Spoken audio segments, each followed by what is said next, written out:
नमस्कार दोस्तों, मैं टैरो विभा आज आप सबके सामने हरतालिका तीज के महत्व, उसके पीछे कारण, ये नाम क्यों पड़ा, इसकी कथा के बारे में आज हम चर्चा करेंगे।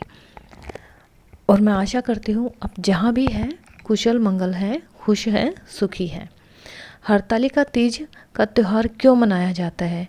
ये तीज का त्यौहार खासकर लड़कियाँ और महिलाएं मनाती है। ऐसा माना जाता है कि ये महिलाओं द्वारा, अगर कम उम्र की लड़कियां इस व्रत को करती हैं तो बड़ा श्रेष्ठ समझा जाता है और उनको एक अच्छे जीवन साथी का उनका मनचाहा वर प्राप्त होता है।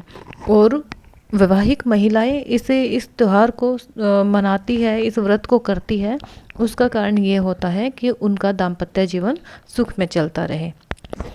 हरतालिका का त्यौहार हर साल आता है। कथा हर बार सेम ही रहेगी, लेकिन इस बार जो हरतालिका व्रत पड़ेगा, तीज का व्रत, ये 19 अगस्त 2023 का है।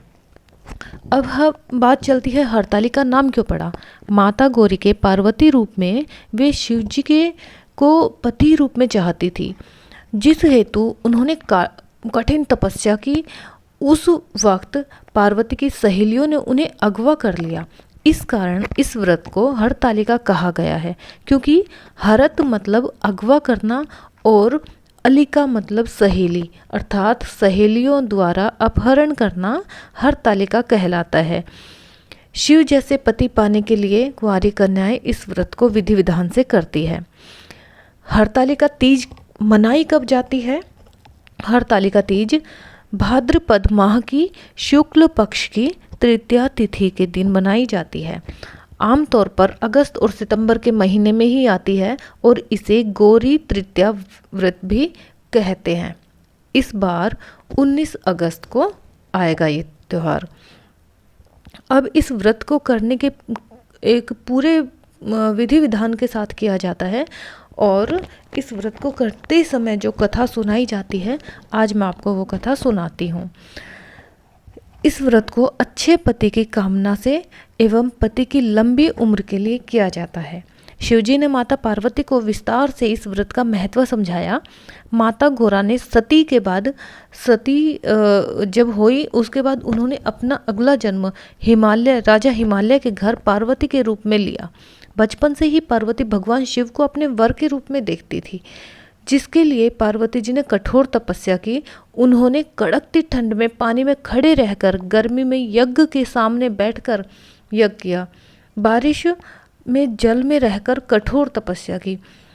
12 वर्षों तक निराहार पत्तों को खाकर पार्वती जी ने व्रत किया। उनकी इस निष्ठा से प्रभावित होकर भगवान विष्णु ने हिमालय से पार्वती जी का हाथ विवाह हेतु मांगा, किंतु हिमालय जी तो इस बात से प्रसन्न हुए और जैसे ही इस बात का पार्वती जी को पता चला तो माता पार्वती बड़ी दुखी हुई। उन्होंने अपनी व्यथा अपनी सारी सहेलियों से सुनाई और उन्होंने कहा, अगर मेरा विवाह भगवान शिव शंकर से ना होकर किसी और से हुआ तो मैं अपने जीवन का त्याग कर दूंगी। जिस पर सखी ने कहा, यह वक्त ऐसा सोच का नहीं है। और उनकी पार्वती माता की जो सखियां थी, उन्होंने पार्वती को हर कर वन में ले गई और वहाँ पे एक गुफा थी, गुफा में छिपा कर रखा।